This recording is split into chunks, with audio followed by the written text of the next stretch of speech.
In any given moment, there's dozens of things, hundreds, thousands of things that are happening. The vast majority, not relevant. But my point is that there could be hundreds, thousands of things that are happening. You go to CNN, you go to Yahoo News, whatever, wherever you go, they're going to show you, here's the 6 things that matter, or the 12 things. They give you a focus. Here's what matters. Here's what we're talking about. But at the same time, there's a whole bunch of events that are happening that are really relevant that nobody's keeping an eye on. And I believe that's where all the profit lies. What I try to do is widen my intake a little bit, take in a little bit of extra, a couple extra articles. You know something more than most people don't do anything. I find by just doing a little bit extra, you actually really enhance your odds of doing better than someone else or landing in a better position. Most people don't do that extra step. Each time you're looking at information, take in 2 extra articles. That's all I'm saying. That will completely change the trajectory of your life. And I know you probably don't believe me, but you add little snippets, and over time, you build up a vast knowledge, and then you start putting things together because you understand how everything interacts with each other. And that's what I try to do for you guys, because that's what I do. So if you don't have time to do the extra step or interpret the information quite the right way, then please allow me and my team to do it for you. But I want to say that a lot of stuff is starting to pile up now. I'm starting to get behind here on all the events and the important things that I want to talk to you about that you need to know about. So the point is here, I'm giving you fair warning. I've got a lot of catching up to do to start getting through some of these videos. So in the next, we'll call it a week and a half, you might get more videos from my team and I than usual. Also in this video, I made a comment about Georgia Maloney, and apparently I mentioned that she was a fascist, and I went back and I want to talk about that in this video too. And of course, you've probably seen some rumblings with the Peter Leeds army, some big shifts, transitions. I'm going to talk about that in this video so you guys know exactly the best ways to help the Peter Leeds team. I'm going to get you guys all set up. But just before we get into it, what percentage of people who watched that last video, it was 49 minutes long. And when you get to a longer video, you always have a big drop off. What percentage of people were still watching after 48 minutes? That's my base. That's my core loyal group. They were watching right to the end, 49 minutes. I appreciate the effort you guys put in. And you know I put in just as much effort trying to plan and develop and release that video. So thank you for sticking with us. And there's no better way to help the Peter Leeds YouTube channel than watch our videos right towards the end. That audience retention really gets the attention of the YouTube algorithm. And then it puts our video, promotes it out to other people all over the internet. So the number of people who watched that last video, 49 minutes right to the end, I was expecting 5-10% at that length of video, and it was 25%. Thank you guys. And you know, if it was you, you're one of the core loyal group of Peter Leeds supporters. Thank you so much. My name is Peter Leeds, and this channel is about understanding, surviving, and thriving in this economic clown show that is being foisted upon you. Nothing in this video is personalized trading advice for you. For ongoing help from my team and I'll give you 2 choices. Either please simply subscribe to this channel or swing by peterleeds.com. We'll help you out. This video is meant to be 8 things to do about everything I talked about in the last 49-minute video, where I'm talking about India, Japan, Russia, China, how all the economies are going in Europe and America, South America. That's what that video is about, and I made a decision on the fly not to add the very end of the video, which was 8 things to do about exactly action steps that you can take to better your position and make the right kinds of investments, in my opinion. However, that video will be filmed after this, and it'll be the next video after that. So we're doing our best here. We mix things up and we kind of change things on the fly, but we're very fluid, and we are going to get you that video. So make sure to subscribe if you're not already. And I want to talk about the Peter Leeds army. I know you guys are wondering what's going on. A lot of things are happening right now, a lot of moving parts. It'll actually be a great lesson about how I run my business. When you get to a point where you know it's not the right setup, take it like a Band-Aid right off and go on and move on to the next thing that you're going to do that'll be even better. My business mentor, Michael Gerber, who is the author of the New York Times bestseller, The E-Myth, one thing he would always say is you turn your biggest obstacle into your biggest opportunity. And if you have a small business, think about that right now in your life even. Take your biggest obstacle and turn it into your biggest opportunity. That's always a great way to really advance whatever you're trying to do. So my biggest obstacle for a while now has been trying to get this whole YouTube Army situation set up and running. And my biggest opportunity was when I realized that we're going to step back out of it and we'll build it ourselves. I've talked to Roman yesterday. We'll be up and running within about a week or less. And we're going to give you guys a lot more functionality, and it'll really help our Peter Leeds YouTube channel more this way. There won't be ridiculous things like if you have an iOS device. It'll just be simple. Everybody can join and support if you want to.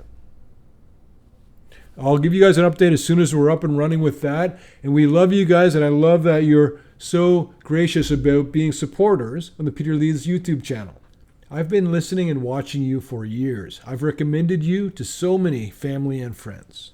I think your analysis is spot on and place so much value in it. You can count on me to support the Army in every way possible. God bless Ken. Thank you, Ken. That really warms my heart, and it really encourages us. And I get what you're saying, and we're going to get you all set up so that if you do want to, and a lot of people want to support the Peter Leeds channel or the Peter Leeds concept, the research that we're doing, but they don't want to buy the $200 newsletter, or maybe they don't want to invest in stock, so why put out that money? So they want something smaller as a way to support what we're doing here. And Ken, I love when I get a testimonial for somebody who's been watching me for years. See, a lot of people are just learning about you for the first time in every video, and they don't realize who you are or what you've done or where you've been. But I think anybody who is being around for a while will understand that I don't always get it right, but I'm doing pretty well, and I'm actually picking out some things that even a lot of other professionals don't know what they're going to see next. They say, this is what's going to happen. I go, no, it isn't. And I hope that if you're somebody who's newer here, you'll stick around for a while and you'll learn that we are getting a lot of this stuff right. We understand the economy and people's minds in a way that nobody else looks at it. And because of that, there's all these opportunities that nobody else is seeing. And that's what we're going to help you sink your teeth into. The Army is not shut down. It is being reassembled. Roman's going to have us up and running very quickly. So we're going to take it in-house, just like with my Upthinking book, just like with the Peter Leeds app. We don't go and sit it out where everybody else is. We're saying if you want the app, you want to benefit from it, just come and get it from us. But you're going to become like a shareholder to Peter Leeds. It'll be our work. You're supporting me. I'm going to keep on doing this. I think that's a good value for value arrangement. So I'll update you as soon as we reopen enlistment into the Peter Leeds Army of supporters. And I made a comment the other day. It was about the potentially fascist-leaning leader of Italy. Her name is Giorgia Meloni, and she's in charge of, or the leader of, the Brothers of Italy party. And I have no problem with Giorgia Meloni or her philosophies, whatever. I don't agree with them, but whatever. She seems like a hardworking and passionate politician. And I went back and watched the video to see where I said she was a fascist, but I did not say she was a fascist, but it was implied. And you can just chalk that up to one of the 100% of the time that I've been wrong. And I apologize for that. She's not a fascist directly or obviously. It hasn't been proven yet. But here's where my confusion comes from. Understand that she does not matter in this situation. I'm trying to make a point about which ways societies are going, and it's becoming more and more rampant. And what does it mean? And I'll tell you all about this right now. And just so we're all on the same page, fascism is a political philosophy, movement, or regime that exalts nation and often race above the individual, that stands for a centralized autocratic government headed by a dictatorial leader, severe economic and social regimentation, and forcible suppression of opposition. And I apologize that I didn't do a better job of sort of focusing on what my point was. But what I'm trying to say is that when people can blame another group, immigrants, for example, there's sometimes situations where politicians who are not good people can rise in power because they point to this thing as if it's a problem to be fixed.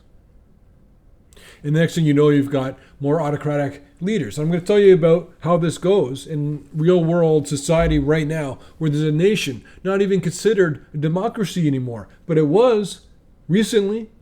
So we're talking about Italy, but you're also seeing in Sweden, France, Hungary, which is the one that is not even a democracy anymore. This is from The Guardian. In France's presidential election runoff, far-right's Marine Le Pen gained a record 13.3 million votes, which was over 41% of the total. Sweden's center-left Prime Minister Magdalena Andersson conceded defeat in the national election, while the leader of a nationalist anti-immigration party declared victory for his right-wing bloc. Now this is the next part about Sweden, and insert any other country into the end where it says Sweden, put any other country in there. There's so many countries that this applies to right now. Worries about the cost of living and energy crises, the war in Ukraine, immigration, and gun crime. A hot button issue in Sweden. But you could say any of a number of other countries as well. Now this is about Hungary. Its pro-Moscow Prime Minister Viktor Orban have obstructed the European Union action on Ukraine and undercut judicial, academic, minority, and media freedoms. Last week, the European Parliament declared Hungary was no longer a democracy. That is an example of how it declines and how quickly it can shift.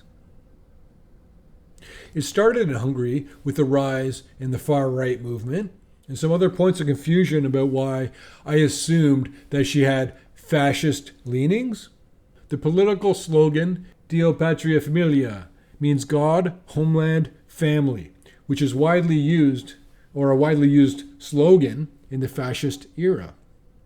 There are descendants, direct descendants of Mussolini, who are actually literally members of Giorgia Meloni's political party.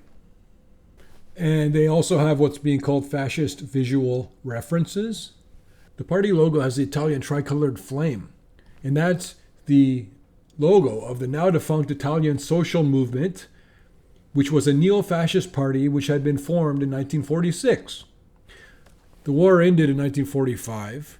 Supporters of Mussolini's regime and former high-ranking members of the fascist party established the Italian social movement.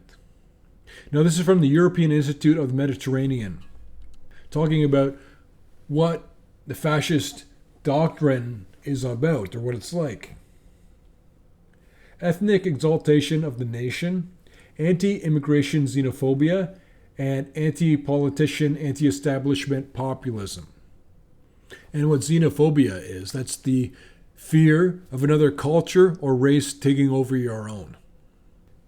Xenophobia is, of course, one of the factors offering the greatest electoral dividends to the far right, which is notorious for its demagoguery regarding the alleged dangers of immigration, and in particular of Muslim immigrants, who are depicted as being incapable of integration and as intractable opponents of Christian and Western civilization.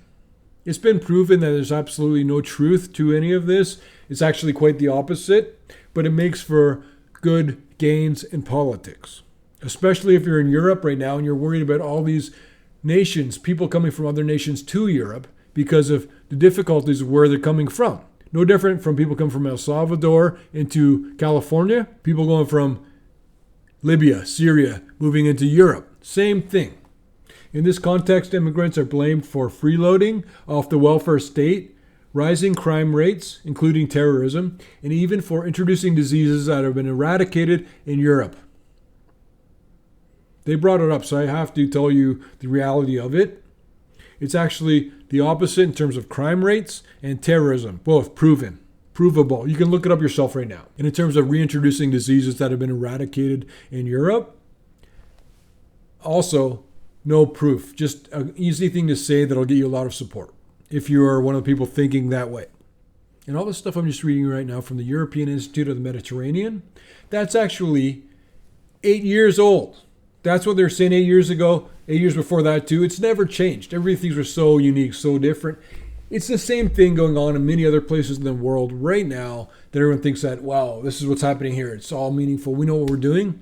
It's no different than everybody else. We're not so unique. That's the hardest thing to accept, but you and I, none of us are actually that unique. That's why I'm so worried about what happened in Japan 40 years ago.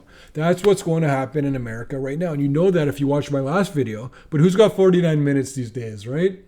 Okay, guys, thanks for bearing with me. I wanted to get those things that I wanted to mention about the fascism thing and about the Peter Leeds army, all these time-sensitive things that I want to get going. But to connect it back to the very beginning of the video, try to take in just a little bit more information. Read 2 extra articles per week. That's it. That's all I'm asking you to do. 3 or 4 maybe.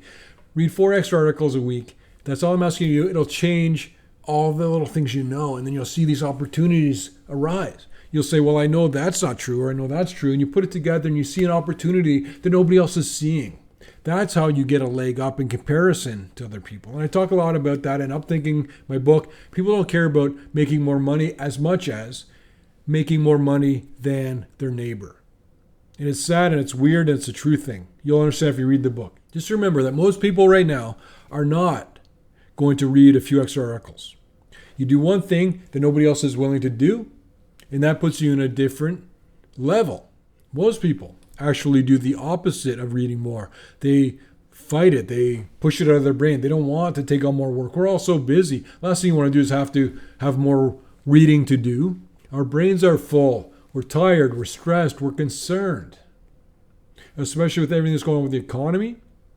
I'm hopeful that I'm helping you understand it a bit better. Maybe it won't be so bad for you. I can't guarantee that. If I could, I would. But like I said, all the best opportunities will come from just widening your focus. Not a lot. I'm telling you. Try this out. Take the Peter Leeds Challenge. Read a little bit more, understand a little bit more each week. Not a lot more, a little bit. See if you spot an opportunity that you otherwise would not have benefited from. And always remember that ethics, whether you're giving them out or someone else is having ethics towards you, always remember, ethics are completely free and available to every one of us. And just remember that the next video will be 8 things to do, actionable steps that you can take right now because of either the global depression or recession. Make sure to subscribe so that you don't miss that video.